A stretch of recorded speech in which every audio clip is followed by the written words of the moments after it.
revers diplomatique yi ñu amoon weer yëpp dafa mel ni am na fenêtre guy commencé ubbeeku sous l'ère Diomaye. oui. CEDEAO am na cër gi ñu ci jox.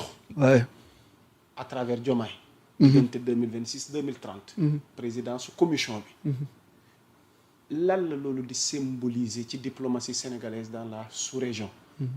dans le même contexte au même moment CEDEAO critique yi syndicat de chefs d'État ci wàllu intérêt. ñenn ñi sax nee nañ Diomaye léegi dugg na ci système bi parce que gis nañ ko léegi Ouattara di ko dalal léegi bokk na léegi commencé na xam nga jël hauteur. comprendre yenn enjeux yi. lan moo xew naka lañ dans les coulisses comment est-ce qu'on a fait pour récupérer poste bu stratégique boobu lan la ñu lii mën a may. lii nu am nii tey à travers Diomaye ci CEDEAO. dara. nga ne. mënuñu may dara lenn rek la ñu mën a may. mooy salaire yi dina fexe ba dina waaw Sénégal du am problème mu salaire dinañ lekk dinañ naan waaye duñu yóbbu fenn ginnaaw loolu. Côte d'Ivoire mooy premier bailleur Sénégal lu catastrophique lu extraordinaire. Côte d'Ivoire su Ablaye Wade fexoon na ba dindi loolu Ablaye Wade fexoon na ba Côte d'Ivoire Sénégal di ko concurrencer ba teg ko épaule boo nee Sénégal biir UEMOA wala biir zone francophone bi da Sénégal nga ciy teg boo nee Côte d'Ivoire Sénégal nga ciy teg léegi dem nañ ba Côte d'Ivoire dina lebal xaalis dem nañ ba UEMOA dina lebal xaalis parfois sax ñu dem Rwanda lebal ñu wala ñu leb levée de fonds ñu def ci Sénégalais yi nekk ci biir dëkk bi. parce que gis nañ appel public à l'épargne bi li ci Côte d'Ivoire def. oui ci jàppale. xaalis boobu France la jógee. ah bon. oui c'est malheureux. transité Côte d'Ivoire dugg fi. oui c'est malheureux. il peut parce que tuuti mais ale ma photo Diomaye beeg Alassane Ouattara bi. parce que ñu bëri gis nañ ci ñaari kilifa yi lan moo xew léegi diggante ñaari ñi. il peut pas passer directement par le Sénégal parce que bu ñu duggee Sénégal dafa am benn monument dafa am benn porte bu taxaw. bu dëgër bopp bu leen di xaar. qui s'appelle Ousmane Sonko. léegi dañuy def le contournement on passe par Côte d'Ivoire on passe par Ouattara pour maintenir la France-Afrique et c'est malheureux c'est triste parce que du lii leen campagne woon du lii leen waxtaane woon aussi du lii moo nekkoon vision bi quand on parle de patriotisme de panafricanisme c'est pas ça c'est la Franc-Afrique ça c'est la liaison c'est le cordon ombilical de jour en jour on essaie de maintenir cette liaison là qui va nous retarder encore dans ci agenda France-Afrique bi. oui malheureusement oui.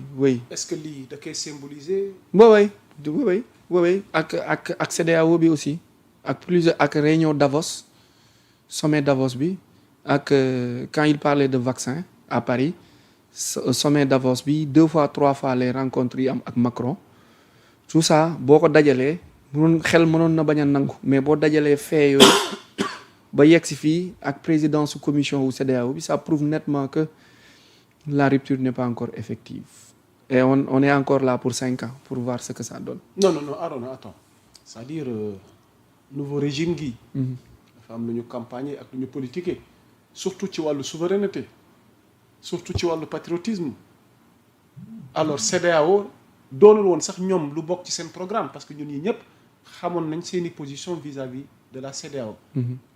tey Diomaye am cër ci CEDEAO ba jamono yi sax daanoon na di plaider sax yenn réew yi ngir xool jàmm nu mu fay amee. le cas du Sahel ak AES bi. tey nga ne lii yëpp.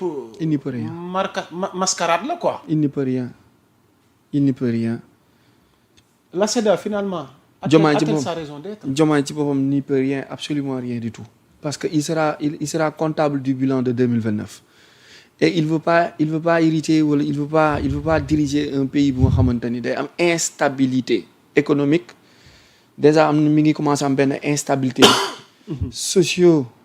socio-économique te bu jugee ci socio-économique bi day dem ci socio-culturel bu jugee ci socio-culturel bi day dem ci révolutionnaire day dem ci rue bi day dem ci mbedd bi day indi problème soulèvement maintenant pour éviter tout cela il faut nga jéem a gérer nit ñi nun lekkee nun naanee ak nun amee lu def seen poste te comme yow da nga jiite te yow li ñu la sant mooy nga fexe ba nit ñi nekk ci jàmm am benn stabilité soo naree dem vers la rupture bu nga xamante ni après doo ci jëlee dara te mën nga sax perte sa siège présidentiel nga ni bon je préfère collaborer avec l'empire colon je préfère collaborer avec l'ennemi bi nga xamante ni moo ma coloniser woon mais moo yor sama sutura moo yor sama sànqal donc je continue j'arrête de parler de rupture ak képp kuy wax waxu rupture ma dem fekk si ñi nga xamante ni su ma lebee wala ma soxla xaalis wala ma soxla lu ma lekk ak lu ma naan dinañ ma ko jox donte dañuy continuer di ma dominer donte dañuy continuer di ma noot donc bu mu nooteel bi daggagul on reste parce que l'avenir c'est l'AES la CEDEAO c'est pour une finalité bientôt mais raison de plus xam na ni ils peuvent pas gérer le problème seul le Sénégal est capable de gérer le problème de l'Afrique de l'Ouest donc on va confier le Sénégal on va confier la CEDEAO au Sénégal et au président sénégalais parce que le Sénégal est politiquement diplomatiquement stable c'est un pays bu nga xamante ni en termes d'échange de relations en termes de motivation mais en termes d'influence le Sénégal est trop puissant donc ça va apaiser la situation parce que vu que les autres pays ne peuvent pas régler le problème et que nous sommes plus maliens que gambiens.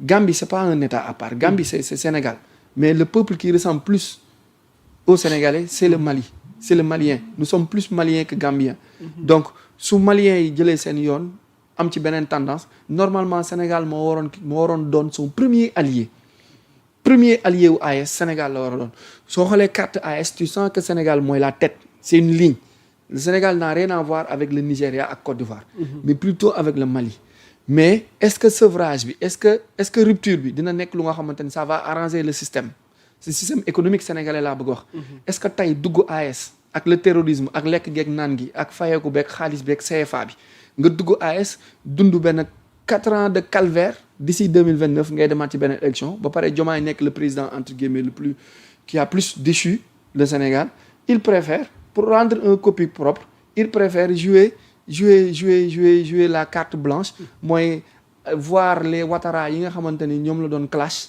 il y a 1 an 2 ans ci ginnaaw voir la France bi nga xamante ni ñoom lañ doon clash ba jël fi seen base yi après dem renouer waat joxaat leen corde bi ñu yeewaat buum bi ñu delluwaat ci pour mën a am lu lekk ak lu naan donc c'est une question de volonté mais c'est une question de principe aussi la rupture ne pourra se faire qu'avec la mobilisation totale de la population autour d'un idéal mais autour d'un homme fort mais démembrement mënoo dem dans la rupture démembrement boo demee dans la rupture on t'efface rupture globe moo koy def cercle mooy def rupture mais ay entité mënul def rupture c'est important il faut que tout le Sénégal se lève pour dire non à la France et à la Franc-Afrique autour d'un seul homme puissant et fort moom ci Diomaye sax vite fait laataa ñu jàll ci d'autres points war na def tournée économique war ko tàmbalee Casamance plan Diomaye pour la Casamance mu xaw susciter polémique ak débat noo jàngatee tey tournée économique boobu nga xam ne Diomaye war na ko tàmbali ca Casamance pourquoi le choix ñu war ko tàmbali ca Casamance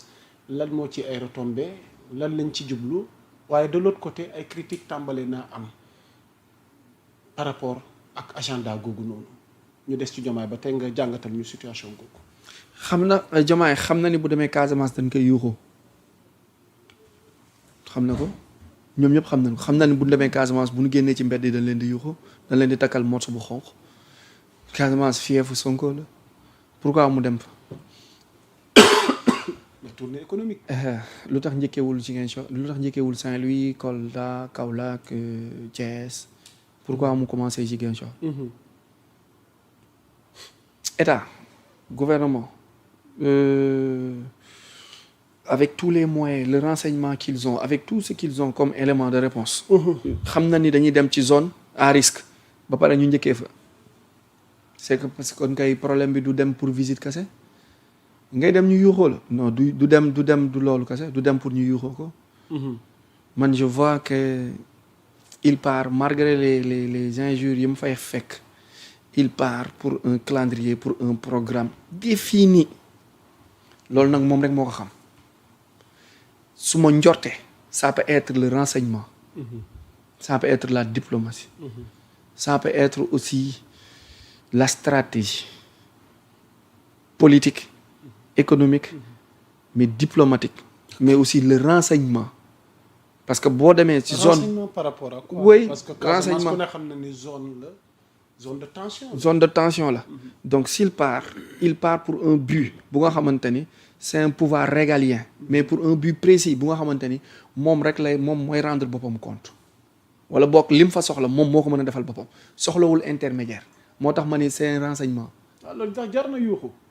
non ñi ci biti bu génnee ci mbedd bi nii ñi ci biti ñooñu ñoo koy yuuxoo mais au fond fa mu jëm wala la may waxee ñi ci biti xamuñu ko boobu ça lui concerne moom directement moom ak ñi mu seqal wala ñoom ak ñi muy waxal. yuuxoo bi nga séntu ni nar na fa moom a jaaxal. waaw non yuuxoo bi dina génn ci mbedd bi dina tàllal loxo nit ñi dina au moins cortège am dina romb même bu tàllalu loxo cortège am dina romb donc xam na ni foofu zone à risque la mais yuuxu bi dafa am prix.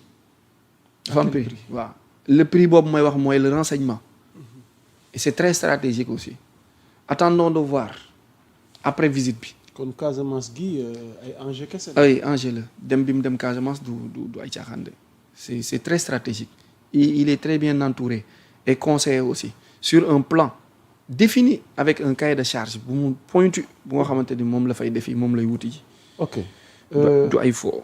Diomaye jooju dafa am débat gu posé wu fan yi mooy du ñu seetlu dafa nekk ci benn silence boo xam ne finalement c'est devenu intriguant parce que li crise bi di am yépp coow li benn camp la boo soo Diomaye ay soutien wala coalition bi mais moom en personne Arona Niang déggaguñu ko ba tey officiellement mu revenir at ci li nga xamante ni moom moo waral coow li tekkaaral Diomaye ji ñu seetlu ban décryptage lañ ci mën a def. c'est une stratégie de communication suivie d'un plan de com bi mu nekk di dérouler fii on a tendance à aimer le plus faible. Mais on a tendance aussi à supporter celui qui supporte plus les injures et qui parle moins. On a tendance à plus aimer finalité bi laa wax de à la personne victime, à celui qu'on appelle poli, yaru, dafa muñ, day utiliser silence, dañ koy saaga rek. C'est une stratégie de communication qui va donner ses fruits dans le temps et dans le futur proche. Parce que Sonko sax am na benn jour mu ko doon wax ci discours am mu naan dem ngeen ba naan man maa bon moom moo baax te loolu mën na bañ a demee noonu parce que moom dafa noppi te noppi boobu mu noppi xamuñu lan moo nekk ci ginnaaw ak lan lay wax ak lan lay jëf ak lan lay def. Mais masse bi li mu observé mooy kii mooy wax kii mooy critiquer kii moo noppi donc kii ñi ngi koy saaga mu noppi léegi la masse a tendance à se mettre dans le côté des plus faibles. moo tax man la progressivement que les injures s'augmente autour de lui, progressivement on fait son nom et progressivement il deviendra quelqu'un d'ici 2027-2029. ok mais Arona dafa am loo xamante ne xam naa li ñu dese ci waxtu bëriwul. balaa ñuy yëkkati jotaay waxtaan wi lu am la waaye xëy na mi ngi commencé jël ampleur ci géopolitique li ñuy dugg actualité internationale. ci Trump laa jëm. ndakate Arona Trump dafa am lu ñuy tuddee la carte d'or Trump bi nga xamante ni c'est un projet de visa d'investisseur menant à un permis de séjour aux États-Unis annoncé par le président américain Donald Trump. Ce dispositif permettrait aux investisseurs d'obtenir rapidement la résidence et la citoyenneté en échange d'un don d'au moins $1 million au gouvernement. yaa Moussa Camara mi yor $1 million xobet bu ko neexee tey mu dem soumissionné ji pour am carte googu te bu amee carte gi dinañ ko jox mu dëkk te bu toppee procédure yi